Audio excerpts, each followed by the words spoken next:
Bonjour, bonjour, bienvenue pour cette nouvelle vidéo et aujourd'hui nous allons réaliser une série de marque-pages. Alors quand je vous dis une série, on va continuer la série de marque-pages autour des contes avec les tampons Holland Create. Donc j'avais déjà fait une série de tampons autour du petit chaperon rouge avec le chaperon rouge et le loup.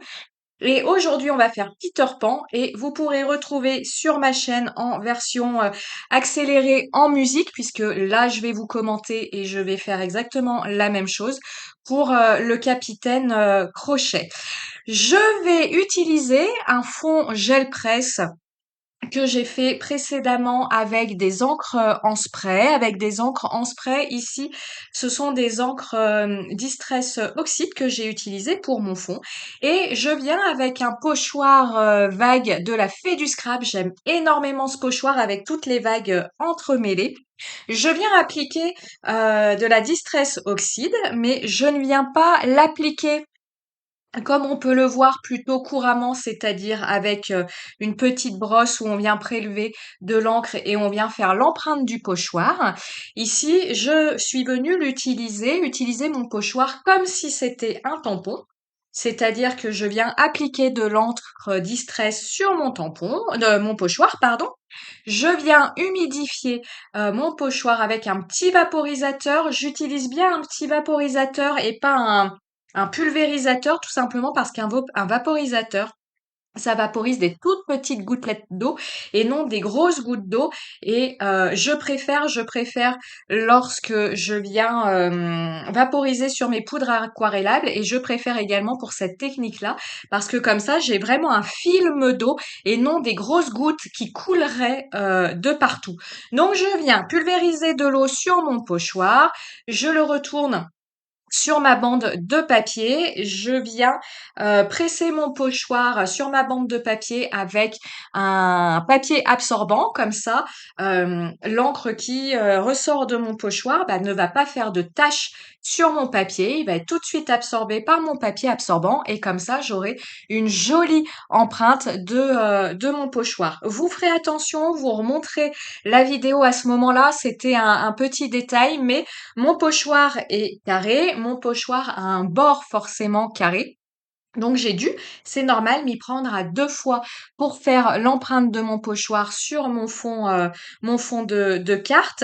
Mais j'ai pas fait attention, j'ai mis de la Distress Oxide sur le rebord du pochoir, sur son contour carré, et j'avais comme ça une grande bande d'encre au milieu de mon marque-page. Donc j'ai essayé d'aspirer un petit peu cette bande d'encre avec mon papier absorbant. Je n'ai pas tout aspiré.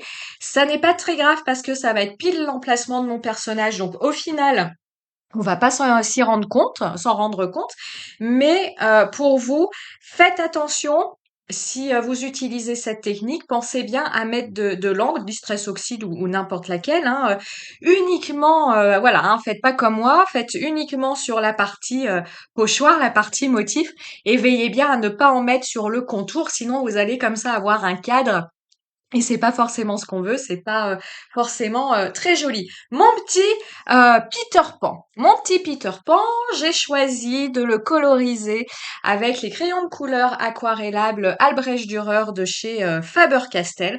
Comme toujours, vous retrouvez tous les combos couleurs sur l'article du blog correspondant à cette vidéo, donc n'hésitez pas à aller y jeter un petit coup d'œil si cela vous intéresse et si vous souhaitez utiliser les mêmes couleurs que moi pour cette colorisation. On reprend les choses dans l'ordre. Mon petit Peter Pan tampon Holland Create qui est sorti il y a un petit moment déjà. Je suis venue le tamponner à la Versafine claire couleur nocturne sur du papier mix média Fabriano.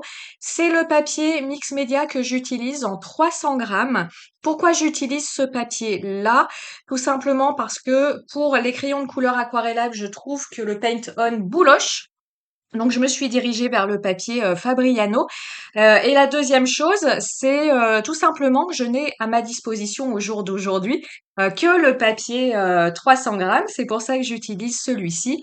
Mais je ne doute pas qu'un jour j'utiliserai les autres papiers Mix Media Fabriano Voilà, pour voir s'ils peuvent faire l'affaire également. Pourquoi je vous dis ça? Parce que le papier 300 grammes, bah après, il est un petit peu plus compliqué à détourer que du papier plus fin. Donc, si je peux trouver un papier plus fin ou les colorisations avec des techniques humides. Alors là, je parle pas de l'aquarelle puisque l'aquarelle, j'utilise du papier aquarelle, mais voilà, des crayons de couleur aquarellable. Si je trouve un papier moins épais qui puisse fonctionner très très bien, je me dirigerai vers ce type de papier-là parce que comme je vous le dis, du 300 grammes, le souci c'est qu'après à détourer, pardon, ça n'est pas évident.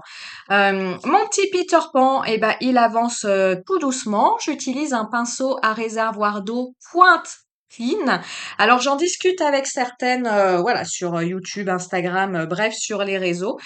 J'utilise toujours un pinceau, vous le voyez, il a une pointe très très fine.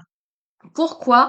C'est pour mieux contrôler l'apport d'eau que j'apporte à ma colorisation lorsque j'utilise mon pinceau à réservoir d'eau, c'est-à-dire à plus vous allez utiliser un pinceau avec une mine large, à plus vous allez amener d'eau, ce qui fait que plus vous amenez d'eau, l'effet sera différent, sera plus compliqué à gérer, je trouve, je pense. Et puis, vous risquez d'avoir plus de traces avec beaucoup d'eau qu'avec peu d'eau comme ici, j'utilise comme ici avec mon pinceau à pointe fine. Je continue à texturer mon fond avec un tampon de fond Holland Create où je suis venue appliquer de la Distress Oxide. Je l'ai à côté de moi, c'est la couleur rustique Wilderness, donc un vert qui reprend le vert en fait de Peter Pan.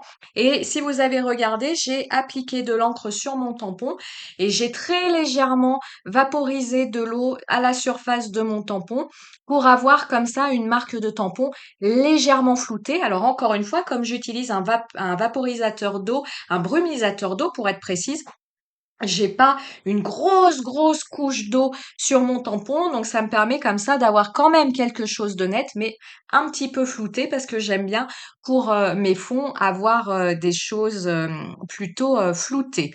Ensuite, sur mon fond de carte, je viens directement tamponner. Ce sont deux tampons de Shoe and Flowers de leur collection Globetrotter et c'est la planche jungle.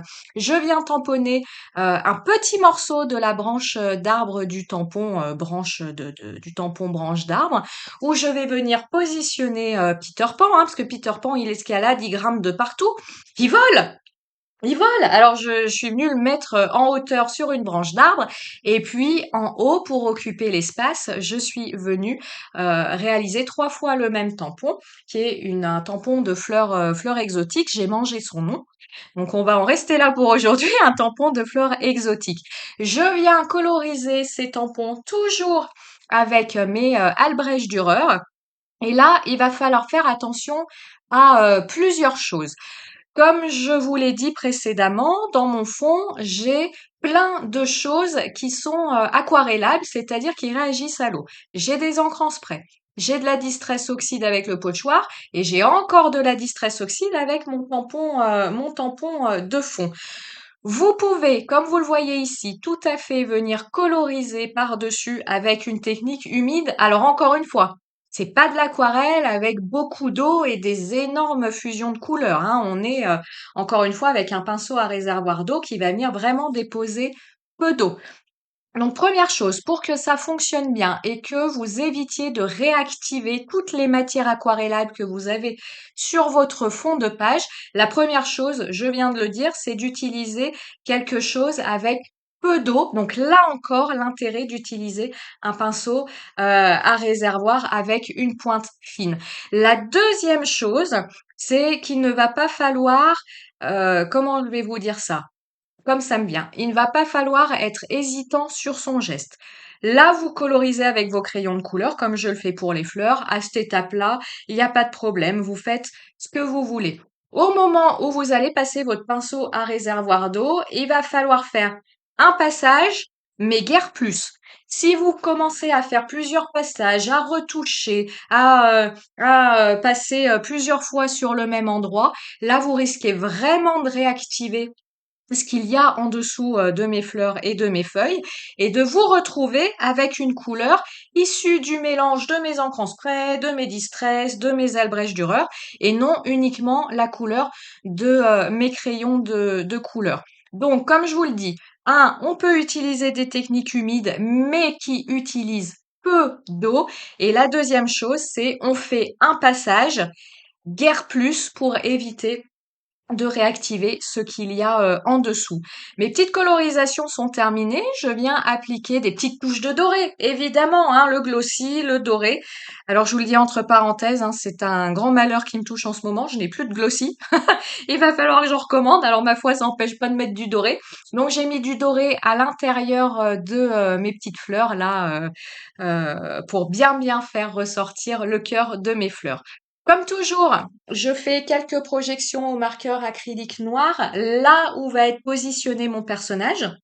Je veux vraiment que ces projections, elles entourent mon personnage. Donc, si vous regardez bien le détail, elles sont massivement présentes là où va être posé Peter Pan. Et puis, à plus on s'éloigne de Peter Pan, à moins elles sont présentes, pour finalement en avoir aucune là où il y a mes fleurs tout en haut.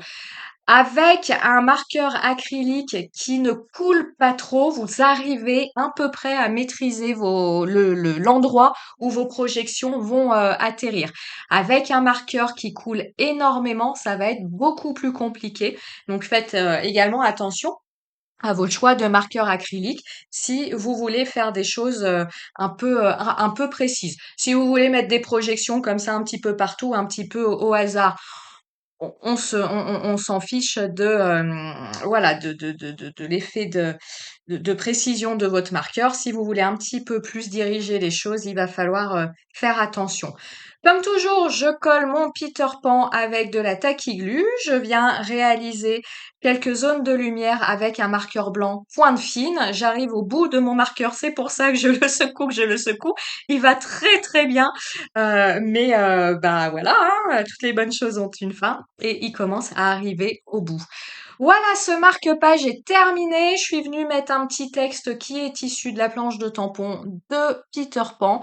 Pour la colorisation de Peter Pan, je suis pas allée chercher très loin. J'ai suivi les couleurs proposées par le packaging parce que j'aimais énormément. Bah, Peter Pan, c'est le vert. Son petit côté blond, voilà, ses petites bottes rouges roses. J'espère que cette petite réalisation vous aura plu et nous on se retrouve très bientôt pour de nouvelles vidéos. Ciao ciao!